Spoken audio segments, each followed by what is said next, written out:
I say I don't like cricket. Oh no, I love it. I can't get closer, and I can't get over. I can't get closer. Hi guys, welcome back, or I should say welcome again, or maybe just a plain simple welcome to the Cricket Talks. This channel has not been active since a very long time, so I was hoping I'll get back into the groove of posting more videos here and talking what I love the most, which is the game of cricket.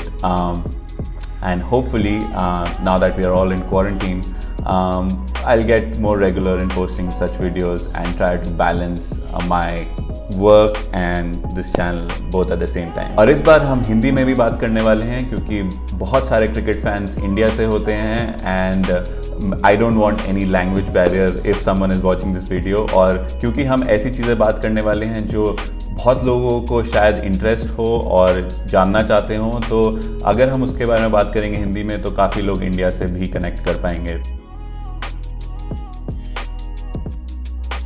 तो इसी बात पे आज का video शुरू करते हैं। पहले ये मैंने सोचा था कोई वीडियो होगा आईपीएल के बारे में या फिर आईपीएल के टीम्स के बारे में डिस्कस करेंगे, लेकिन कल रात को जो अनाउंसमेंट आया जो कि आप सबको पता ही होगा, और एक बार देख लेते हैं वो announcement.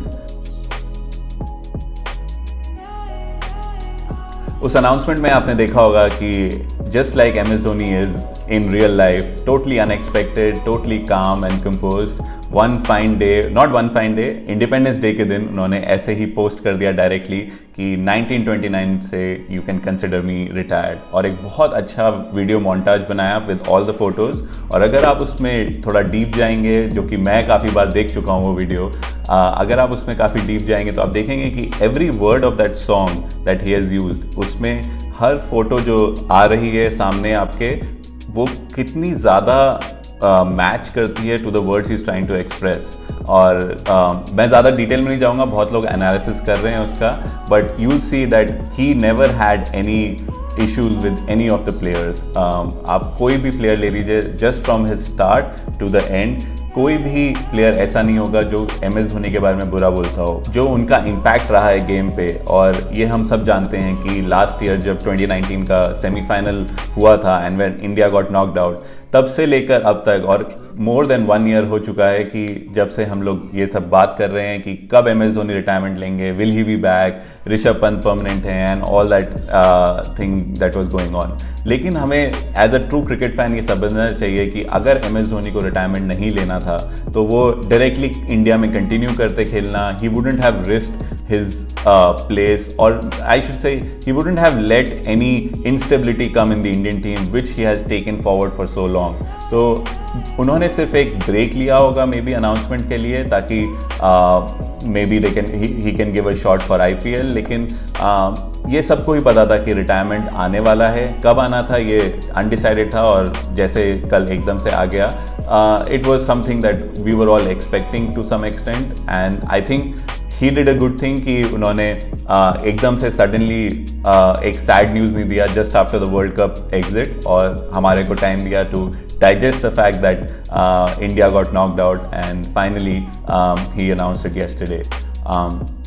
One good thing is that now he will completely focus on the IPL, and a lot of players in the IPL can now look up to him and learn from him just by playing alongside him। And मैं ये बोलना चाहता हूँ कि Chennai super Kings के जो नए players हैं उनके लिए बहुत बड़ा एडवांटेज है to play alongside such an experienced campaigner, a complete southpaw if I can say।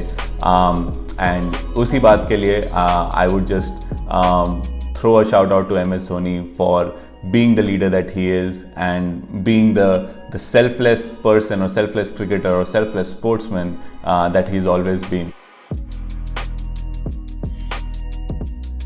और हम लोग इस न्यूज़ से रिकवर कर ही रहे थे कि साथ ही साथ सुरेश रैना ने भी अपना अनाउंसमेंट कर दिया रिटायरमेंट का, जो कि काफ़ी क्रिकेटर्स के लिए शॉकिंग था। अगर आप देखेंगे रोहित शर्मा, हरभजन सिंह, ये सारे क्रिकेटर्स ने लिखा था कि उनके लिए बहुत मुश्किल था ये समझना कि सुरेश रैना ने at the age of 33 retirement क्यों अनाउंस किया।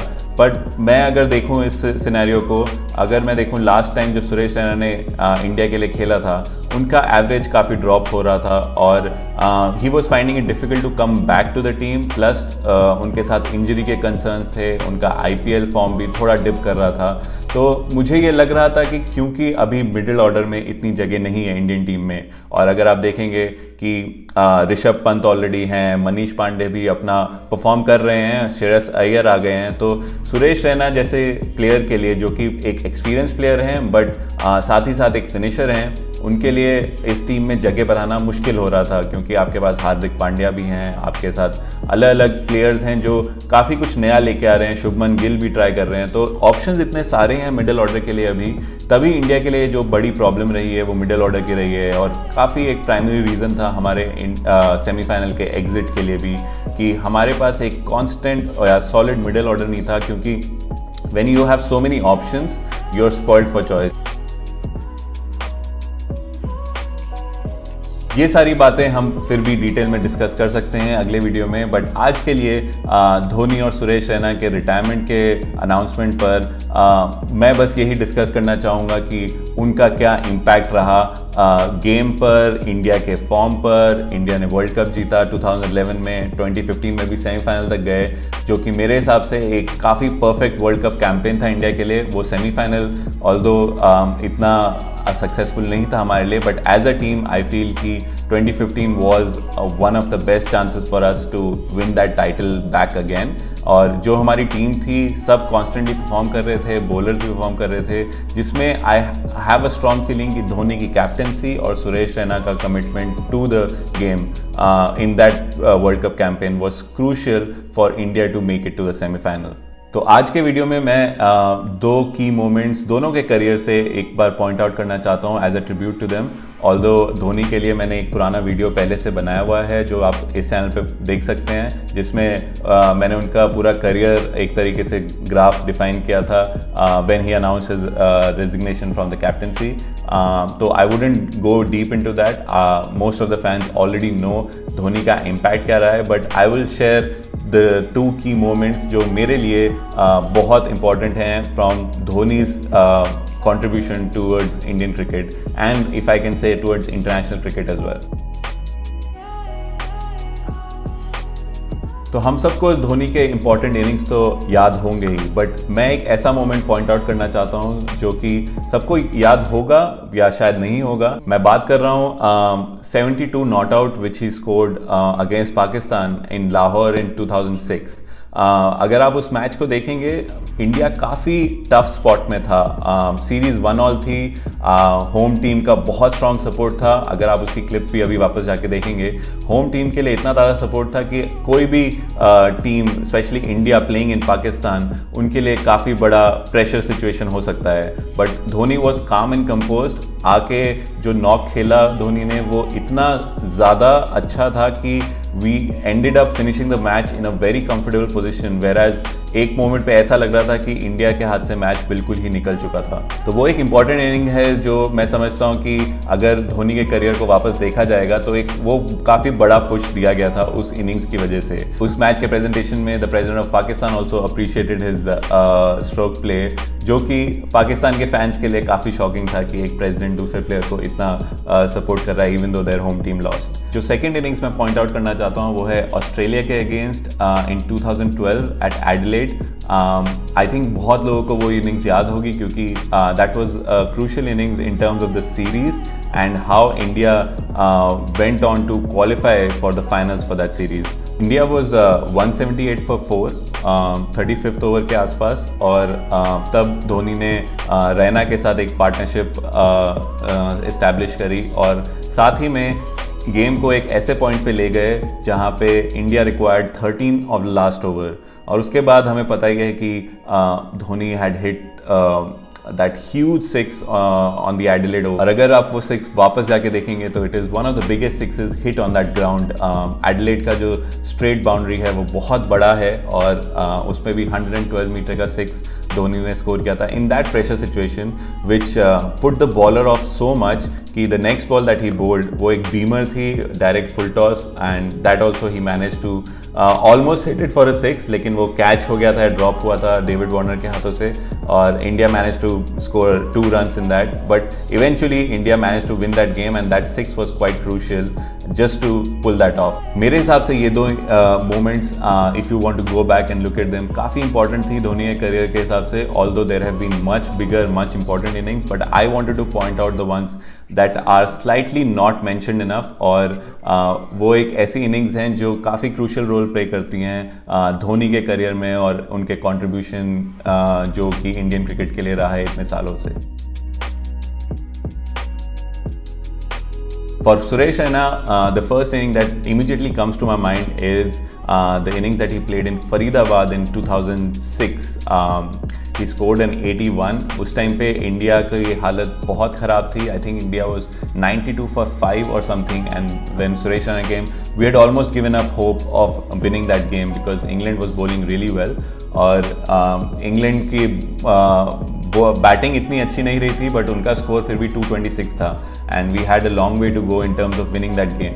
तो सुरेश रैना जब आए थे क्रीज पे, he had to bat with the tail, and eventually he won that game single handedly. और वो एक मैच था which established him as a proper middle order batsman, and I think उस मैच की वजह से उनको एक काफ़ी लंबा रन मिला इंडियन क्रिकेट में आगे जाके खेलने के लिए. जो नेक्स्ट इनिंग सुरेश रैना की मैं बात करना चाहता हूँ वो है 110 which he scored against Zimbabwe in the 2015 world cup.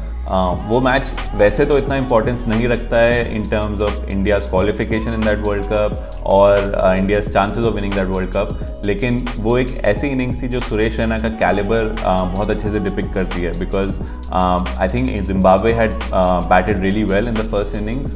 They I think scored around 287, और फिर जब इंडिया की बैटिंग आई तो I think India was again something around 90 for 4, and जब फोर्थ विकेट गिरा था तो ही established a partnership with MS Dhoni, again finding way to win the game from there that moment itself, and I think India won the game with 6 balls to spare or something without losing any further wickets. तो वो जो partnership उस time पे establish करी in that pressure cooker situation, वो बहुत important definition है of Raina's role in the team. Suresh Raina का जो कंट्रीब्यूशन रहा है वो एक ऐसा प्लेयर का रहा है जो टीम को हमेशा फिनिश लाइन तक पहुंचाने वाला था, और जब भी प्रेशर सिचुएशन आती है Suresh Raina was up to the mark most of the times. And एक extra thing which he provided was his fielding. Fielding को बहुत लोग सोचते होंगे कि फील्डिंग के लिए इतना इंपॉर्टेंस नहीं होता है इस गेम में, लेकिन अगर आप फील्डिंग से 5-6 रन बचाते हैं या फिर एक कैच अच्छा लेते हैं, वो एक पूरी टीम को लिफ्ट करता है, which is very important in winning a game. If you take a wonderful catch, which many of us would have seen, an example is that Kamran Akmal catch that he took in Pakistan, where Rahul Dravid had put him बिल्कुल एक cut shot के उस पे angle पे कि जैसे ही cut आएगा immediately that fielder would have caught it, and Kamran Akmal के लिए वो एक sort of a trap set किया था कि आप इसके सर के ऊपर से मार के दिखाओ, तो बॉल वहीं पे आई and directly it went to Raina the moment he was placed in that position. तो ऐसे बहुत सारे मोमेंट्स हैं which is career defining for Raina himself, and India के लिए बहुत मेमोरेबल मोमेंट्स हैं, specially if you followed the Indian cricket team since in the 2000s and towards the earlier 2010s as well. तो उसमें काफ़ी कॉन्ट्रीब्यूशन आपको रैना के दिखेंगे in the playing that important vital role of finishing the game and lifting the team up. इसी note पे मैं बस यही कहना चाहूँगा कि जो हमारे दो legends हैं of the game, MS Dhoni and Suresh Raina, since they've retired, a part of our childhood or a part of our memory has kind of come back in a way, and now we are sad that it will no longer be present in future. So that's something that we all have to live with. I would like to say thank you to both Suresh Raina and MS Dhoni for their immense contribution towards Indian cricket.